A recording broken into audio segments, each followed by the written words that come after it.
We're with Holly Holm. You have a big fight coming up in about 1 month. How's training? It's been good. I have no injuries. I've been training hard and still have a month left to go. It's the countdown for sure. It's coming close, but I feel good. um, has training camp been different because it's at 45? Has it been easier or just different? I've been training about the same, but I haven't had to stress as much about my weight. I still want to be a good, healthy weight. I still want to feel good. I still want to feel ready to go. I still want to feel energetic, and I don't want to have bad weight on me. So I've been still trying to eat clean and do all my workouts, but I definitely don't have that added stress, I guess. I know, I mean, I could make 145 tomorrow, so it makes it easy. Is is training camp actually a little bit more fun because you don't have that? I guess the stress of the diet part as much. Yeah, and sometimes I actually feel, should I be a little more stressed out? It's training camp, and it's like when I go eat or I go do whatever, and so yeah, it has just kind of taken that stress out of it, and just training camp is fun. It's been a good training camp. I have actually had a lot of fun in this training camp.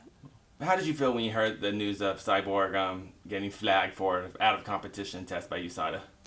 I feel like there's always a reason why there's a flag, so they probably wouldn't have even come out with it if it wasn't something.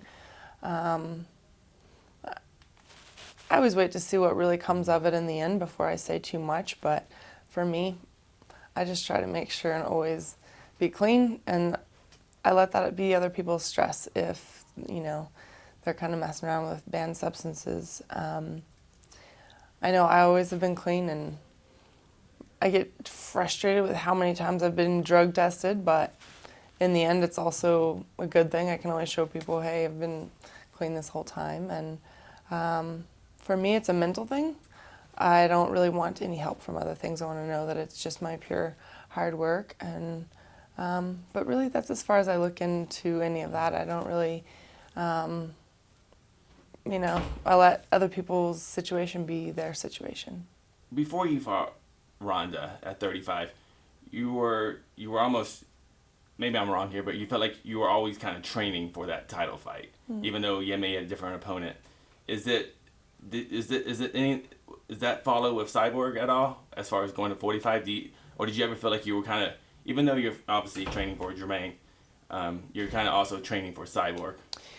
As far as this fight at 145, I went through 3 fights.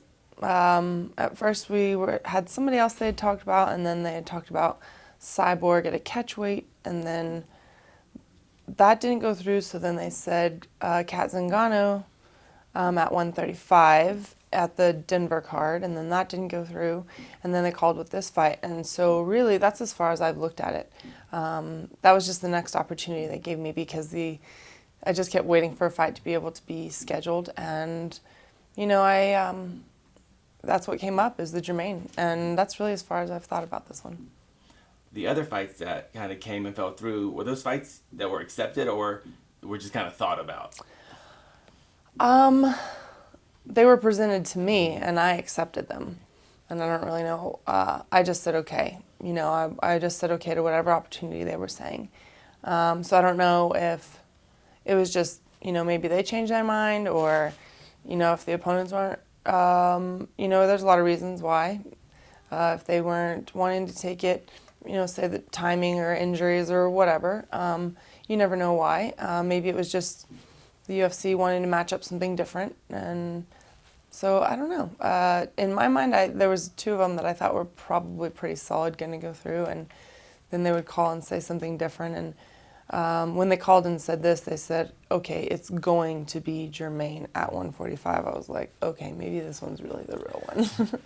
Is that a kind of emotional roller coaster a little bit when like you go and you're mentally okay, I'm fighting Cat Yeah. 135, and Yeah. then all of a sudden like, all right, I'm not. Yeah. A little bit up and down, but not really anything too crazy. I've been wanting to train anyway, and I've actually had fun training. I had some time off because of my hand injury and once I got to come back and train, it didn't really matter to me who it was. I just wanted to train. So I would come in with a little bit of a different game plan. Maybe it was good for me. I got a little bit of a different type of training each time they changed someone. It kind of changed up what we did in practice. So yeah, it's actually just kind of been fun, kind of just playing around with who it would have been. But here we are at Germaine, so we're focusing on this game plan now. The hand injury you keep speaking of, was that suffered during the Shevchenko fight? Right. I broke my hand in my thumb. It like shattered the base of it in the Shevchenko fight, but that's not why I lost. Well, I lost because I just didn't perform well. Well, yeah, we don't need to talk about that. Yeah. But the hand injury, was that the first time you've had your hand break? Mm-hmm. First time in your whole career? My whole career. Wow.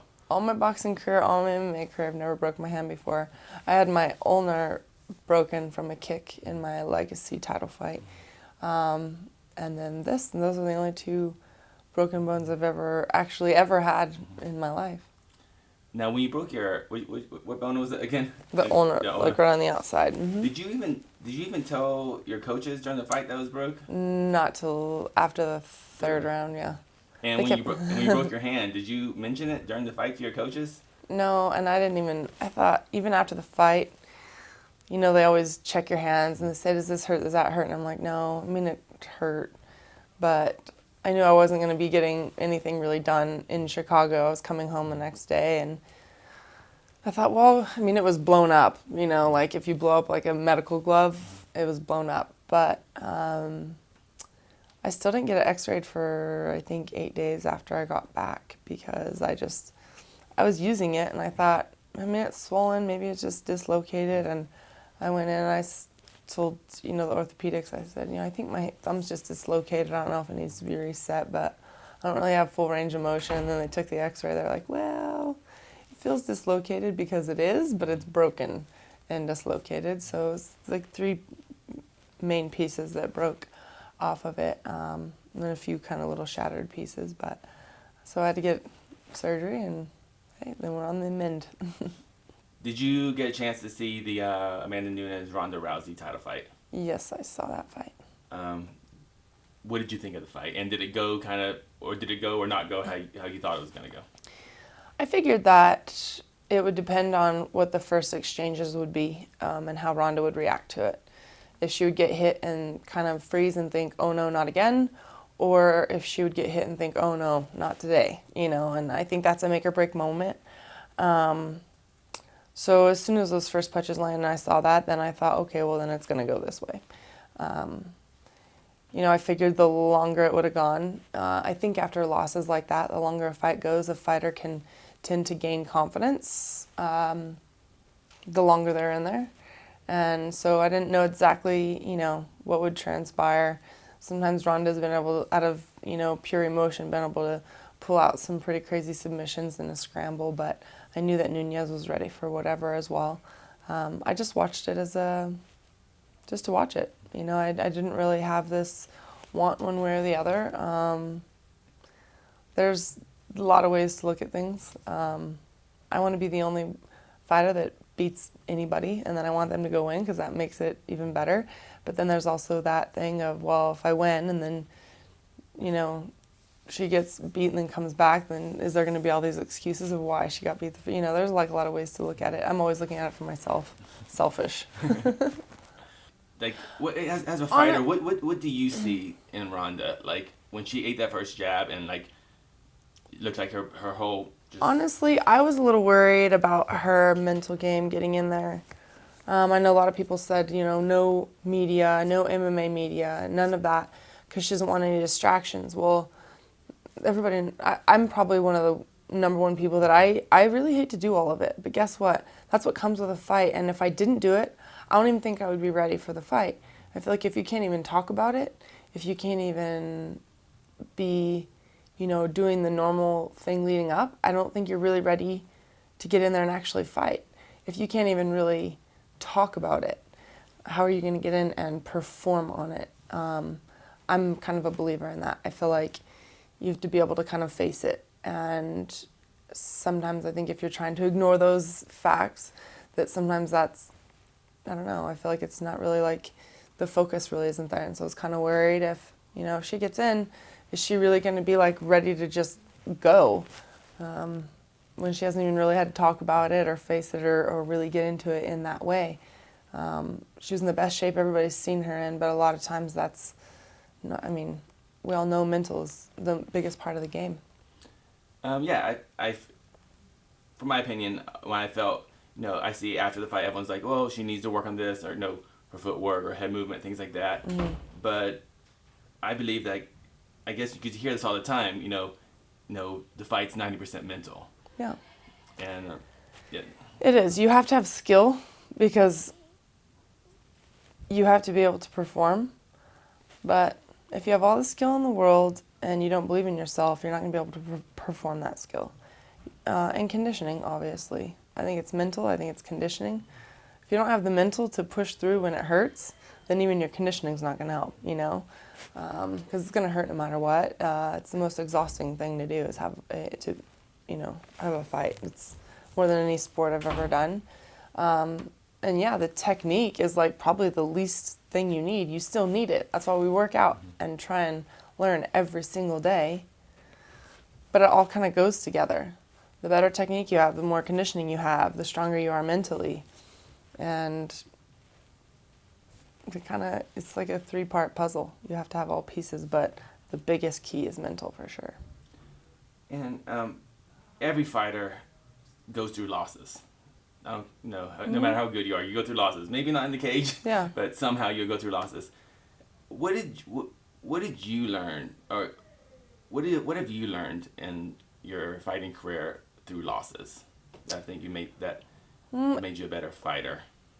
That maybe Ronda kind of missed out on because. I wanted to feel. I know that she said she doesn't feel defeated, but really, when a fight is over and I've lost, I do think that I don't want this to defeat me and my whole entire confidence as a person and who I am and what I'm capable of.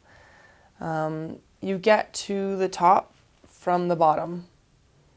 And from a loss, that doesn't mean you're just back forever, can never make it back to this. It always takes hard work to come to in the beginning or to come back from a loss. It doesn't matter. But you do battle more with your own demons and your own doubts in your own mind when you're coming off of a loss. And so, I don't know, for me, it was just one of those things, I did it for me. I was coming off of a really big loss when I got knocked out in boxing. It was probably one of the biggest times that everybody was telling me I should retire. And I just thought, you know what, there's a reason why this is my job and not theirs. I want to go in there and I want to give myself the chance to redeem myself. I don't want to have wins and then have a loss and then walk away with my tail between my legs. I want to at least give myself the chance. I don't really care what anybody else says. They might tell me I shouldn't take this fight. That's okay. That's the reason why they don't do it. I'm doing it for a reason. This is what I want to do.